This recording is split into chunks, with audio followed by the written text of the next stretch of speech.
You're listening to Tune Dig, a podcast for music lovers. The premise is simple. In each episode, we dig deep into an album we love, and then we give away a copy to you of that album on vinyl. Go to tunedig.com to see what's up for grabs and learn more about us.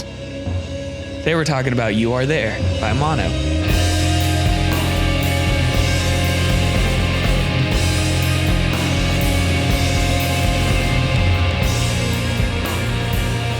So I really wanted to talk about You Are There because this record means a lot to me. A friend of mine introduced me to Mono. A friend of mine gave me Mono, and it left me laid up in a dark room for weeks. And then I passed it on to someone else who didn't know what was happening. It took over my body, and then I spread it. I was into the post-rock thing pretty quick. And you still are, very much. Totally. Mogwai, Explosions in the Sky, Godspeed. I laughed so hard. And I was the only person in the theater to laugh at this in Pineapple Express when I saw it in the theater. Seth Rogen gets in a fight with Amber Heard, who's much younger than him, and she's about to go off to college. And they have this fight that's like a pre-breakup fight. And he's like, "You are going to go to college next year. You'll get into Godspeed, You Black Emperor, and the fucking Shins." It was like just an improvised line that they glossed over. And I laughed out loud in the theater. I went, and people turned around and it was like, "What, dude? It's funny." But only to me. And it's because of you specifically. So congratulations. I feel good about that. I don't really know what that says about me. Oh, and the other band I love was Pelican.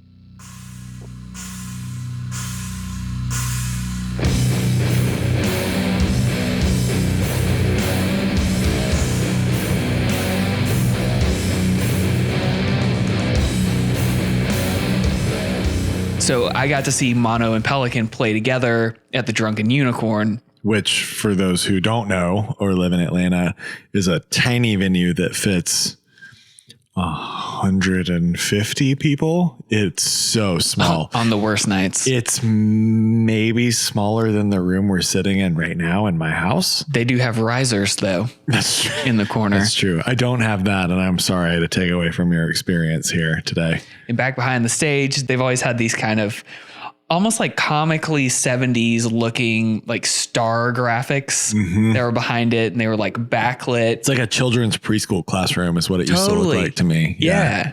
And so Mono was playing, and I want to go ahead and point out this experience because this is a way that I think is important to listen to this record, because it's hard to capture what they do live on record until you know kind of what to listen to and how to hear it differently.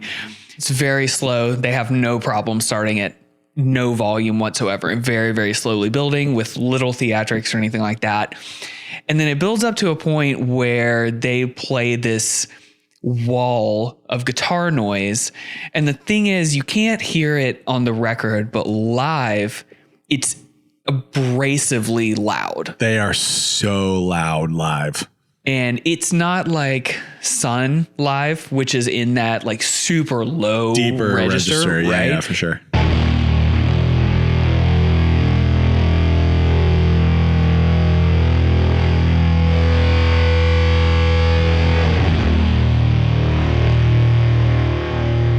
Sun hits you in your gut. Mono hits you right in the bridge of your nose, where you're just like, oh my God. You'll absolutely destroy your ears. Yeah. That level of volume that they take it to and that they keep it in started at that moment. The first time I heard it, I felt like I was in a literal tornado. It started to create such a wall of sound that was nearly staticky. It just enveloped the whole room. You can't hear anything. You can't really do anything else. There's no way you could even buy merch. And just the pure volume of the whole thing, it's like it plateaus at those moments and they just keep it there. And then they go right back out of it, kind of as slowly as they built it back up, until they're all the way back down to a whisper and down to nothing. And it's not that that's a super uncommon way for a post-rock band to play a song, but whereas, Explosions has almost these melody lines that you can remember. Godspeed has more of like a playing in the middle of a field somewhere and like using weird washboards running through distortion pedals or something. With like a communist propaganda film playing behind them. And I just saw them at Pappy and Harriet's pretty recently, and they did that exact thing. And I was just like, well, it's me and the LA hipsters here. But like Mono's thing is going to that volume level and becoming really immersive and orchestral almost. And it was that moment where I went, I think I get at least what they're trying to do. And I'm here for it for every record that can come out from here on out. I think that that's one way to try to listen when you hear this record, if you're not really familiar with Mono, to try to recognize those moments that I'm trying to describe as best I can. It takes a while to build up, but when you hear these buildups, it's almost like you need to reach over to the volume knob and just give it as many cranks as you can until it becomes uncomfortably loud for your context, and then give it 2 more bumps so that you can really understand the way that that's supposed to feel, and the way that, again, much like Sun, it starts off feeling really awkward and uncomfortable and sort of eases back into this immersive feeling that's really hard to get anywhere else. So it's all about feeling, right? And we can talk lots more about that. But what I think is interesting about their sound in particular is that it is an audio equivalent of the way your brain kind of screams at you when you're having a raw emotion moment. Like your body tingles all the way up into your brain and kind of feels like a towering inferno is kind of going up through you when you're just having a pure raw moment. And they were trying to get to the deepest possible place because of some of their inspirations, their life and death things that they were fixated on. So it's interesting that they go to such a powerful, loud place on the outside, because their sort of central thesis is that, you know, the human spirit is capable of that fire on the inside, and we haven't really found a way to capture it yet. The other thing that's interesting that you touched on, I was going to do a lightning round sort of as a joke, because you're such a genuinely big post-rock fan and so much of it sounds the same to the uninitiated, that I was going to make you do word association with each of the big post-rock bands. And then you sort of did it on your own, unironically. I don't know if that means that I just know you really well and we both arrived at that move with different intentions, or that I'm a parody of myself. You either die a hero or live long enough to see yourself on a podcast. This is not a joke, even though we arrived at it from a joking place. For the uninitiated, let's do a field guide to post-rock. Lightning round, just real impressionistic, quick word or phrase that comes to mind when I say these bands. Godspeed. Ambient field recordings with a violinist. If it's asked from the right being or the right soul out of order, some of them I can give you unspoken words that's never been spoken. It's not even in your Bible yet. It does clarify what's been spoken in the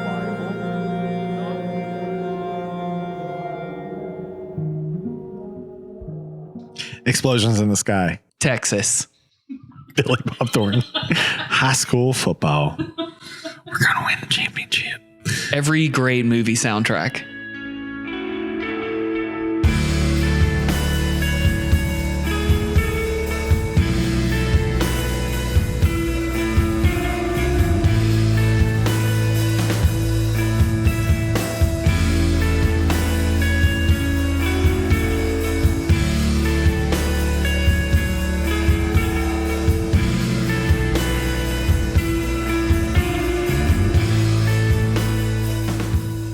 Sigur Rós.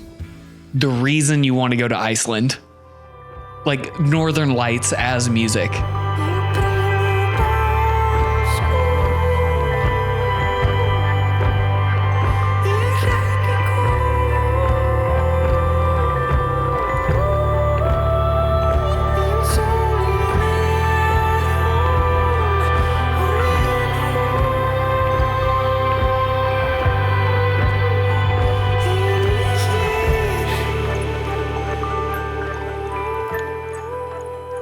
Pelican. slower, calmer ISIS. To me, Pelican is what would happen if any of these bands decided to be Black Sabbath without vocals. That's fair.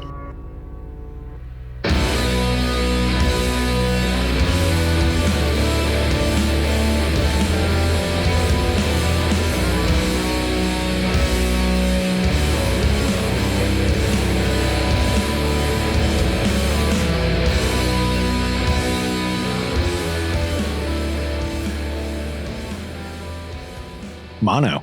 Orchestral shoegaze. My Bloody Valentine with 28 violins.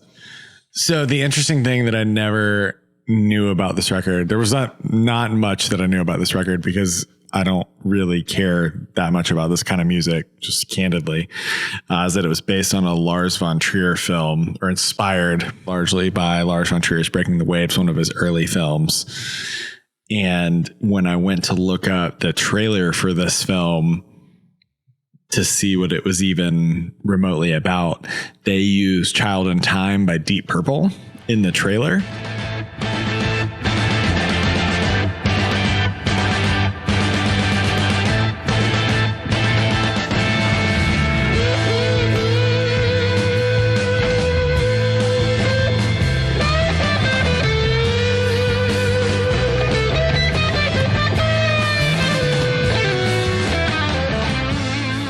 And I never would have thought to connect Deep Purple to Mono or any of these bands in this space otherwise. But Deep Purple is a super emotive band. And there's such a cathartic thing where it's all about tension and release and the act of the building.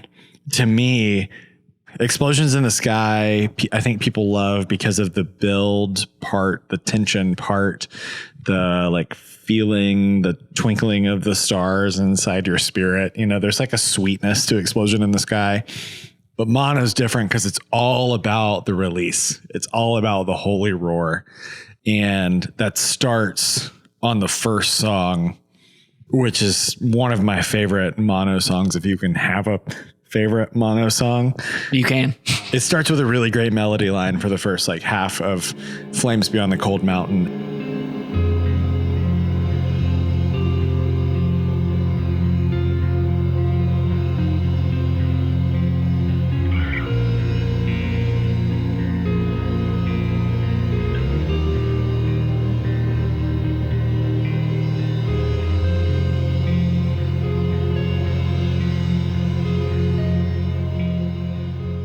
And then around the 7-minute mark, the guitar just roars in a way that you just can't be ready for.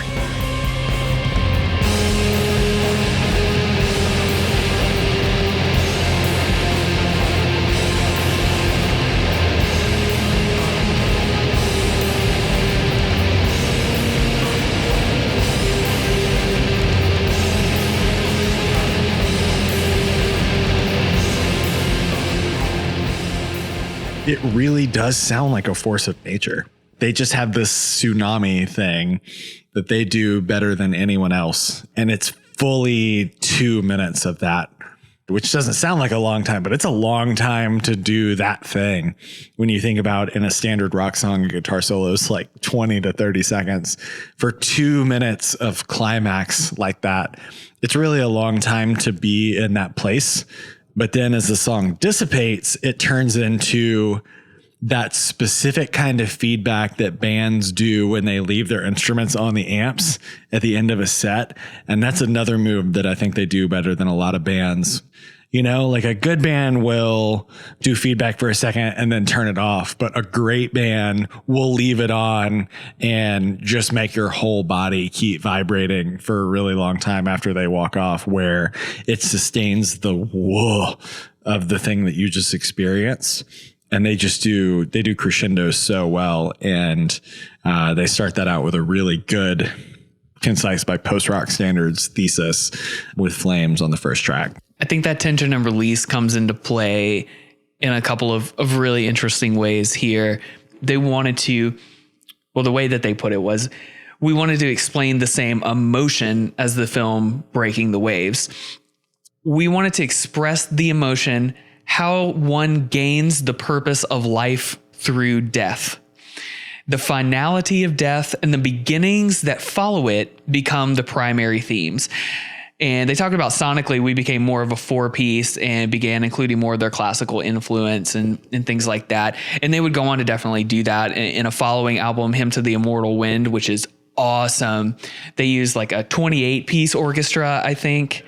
And so they would definitely start to lean into that, and they still do it. I mean, they have like a short film coming out now that they made the whole soundtrack for, and they did the actual short film. And so they would keep leaning into that. But the part that I want to mention when you talk about those tension and release moments, this was the first film, Breaking the Waves was the first film after founding, let's see if I can pronounce this the right way, the Dogme 95 movement that had a manifesto and all this stuff from the director. But the idea was they had all of these rules that they agreed to when they were going to make films. And so this was the first film that followed this contract that he signed with other producers. And so the rules were to create films based on the traditional values of story, acting, and theme, and excluding the use of elaborate special effects or technology. It was an attempt to take back power for the director as artist as opposed to the studio. And so really similarly to this approach of Breaking the Waves in terms of filmography, is that right? That's a word. Nailed it. You can watch this movie and you can see that there's not a lot of extra cinematography going on. Hyper authenticity is sort of the thing. And it nearly borders on obvious feeling in terms of the shots themselves. Like they're very plain. Explanatory. Yeah.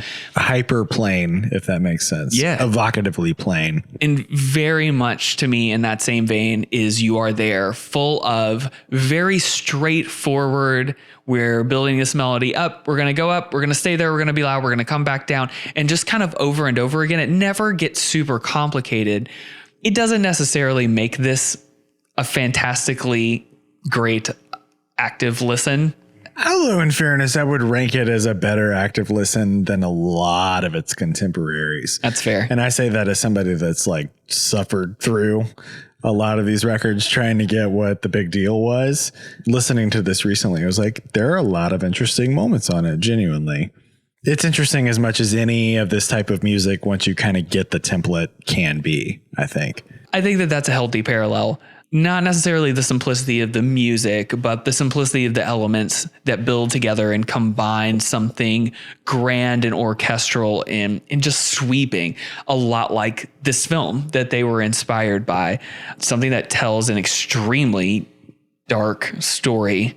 But I think the second part of that is interpreting these crescendos and decrescendos with the framework of through death into new life on the other side of it and the uncertainty that comes with it.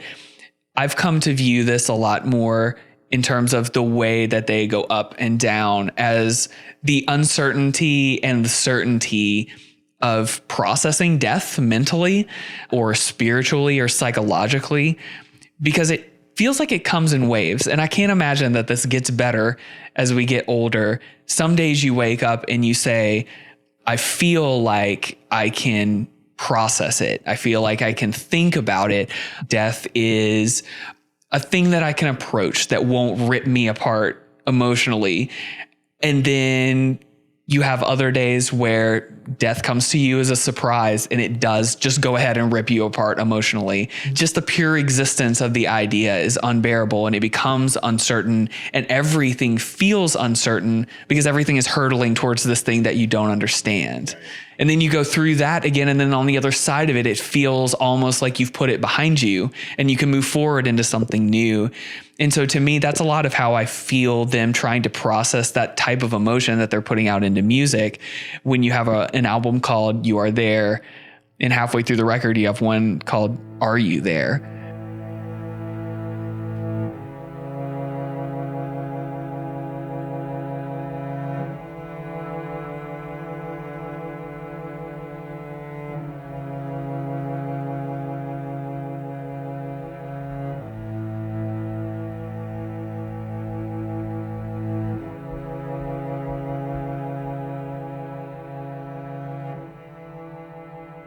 Everything that you're saying is making me think of the timeless traditions on which this album seems to be based, parables, and it is more evocative than literal. But it has a timelessness because it's time worn with the weight of knowledge about life and death and rebirth and the connection of all of those things, and the way that perhaps everything is connected across all of time and space. If we can get real heavy and quantum for a second, there's a wisdom beyond all words, which is why it's beautiful that this is an instrumental album, in that it sort of has an understanding of all that inherently, but it still rages against that in its comings and goings and the waves that you mentioned, right? Just because we understand at a core level that death is inevitable, but things will also be reborn, and we gain and we lose things, doesn't mean that we can ever understand how to deal with it instance to instance. And this album is really cool when you think about it through that lens. It captures the complexity of that space really well, of that kind of nirvana between a lot of these feelings, where we don't have words for it and we never will as a society. And we kind of reach the asymptote of what we're able to understand about ourselves. And the only way that you can ever understand that is death, is the finality of death. So it is a really esoteric place that they're trying to reach, right? There's such a height of aspiration to what they're trying to communicate. And there's that old quote that almost feels like a platitude, which you reminded me recently is a Huxley quote, which I didn't know. After silence, that which comes nearest to expressing the inexpressible is music. And so this record is sort of about death, but it's really about the inexpressible. And that's what probably separates it from a lot of its contemporaries. I do love when a band like this, an instrumental band specifically, can take a theme and deliver on it in a way that lets us understand where they're coming from. For a lot of people, First Breath After Coma by Explosions in the Sky, On the Earth Is Not a Cold Dead Place is so visual, almost like the way that they actually write that music feels like it corresponds to that idea. And so for them to be able to do that here, to constantly be, again, kind of doing these concentric circles to go through death, to understand what's on the other side, to gain the perspective you need before it, and just to be going back and forth through that over and over and just kind of oscillating until you become a vibration yourself, even to kind of bring that back down to earth. I think it's great to know just basic things it took to execute this kind of stuff. Steve Albini produced this album. And I love that one of your favorite records was produced by the guy that produced the best record by one of the bands that you love to hate. Can't think about Albini without thinking about Nirvana. And it was so stunning to me that he was behind the best mono records, because I associate him with a different sound than this, but he gets live really well and gets feel really well and just nails it with them.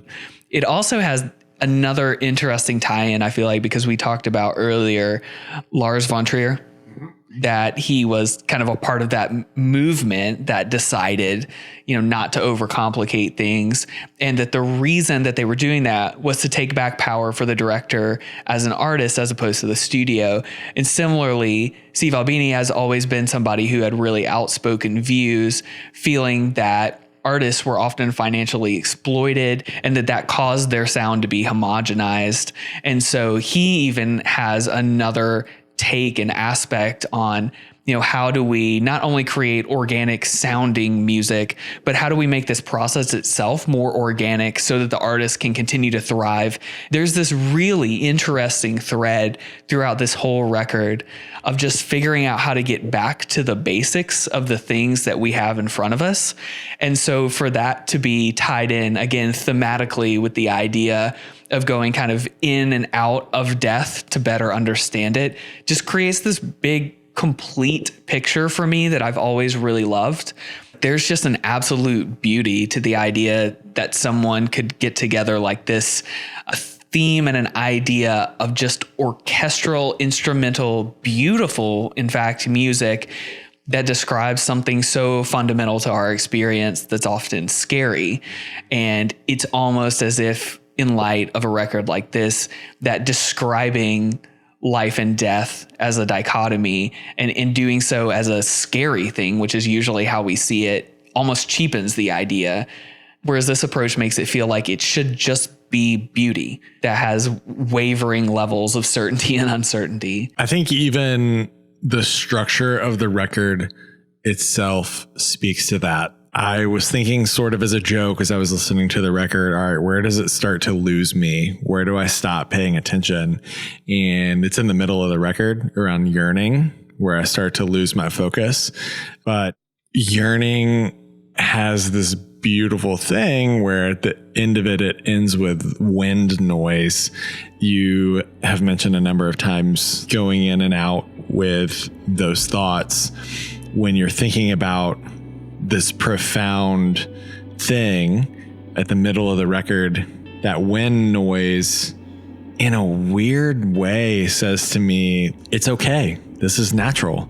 This is an element. It's a force of nature, of life. It's neither good nor bad. It is. And I think ultimately the only way to think about death is as a part of the natural order of things.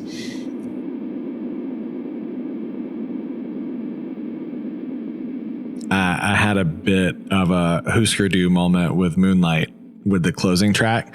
The strings, it's the most overt strings moment. It's not the first of the record, but it's like the most overt. The best guitar tone on the whole record to me is that final build. Like, they saved their best move for the very end of the record. It's the most emotive guitar tone and playing. It's the most screamy. There's a finality to it. It is literally the last gasp, and the swing drums give it more feel to. It's almost more of a heartbeat type thing. But I had pulled the cover art back up as I was listening to the end of the record, and I think Moonlight feels the most like the cover art looks, where it's a cold night with snow falling, and yet the sky is so dark and so bright at the same time. And there's a oneness with everything component to that last build. It's like, whatever is, whatever will be, I am part of all of this, and all of this is a part of me.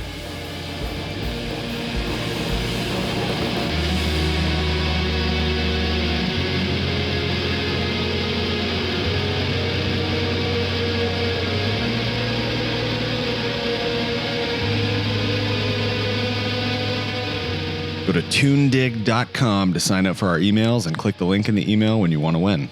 That's it.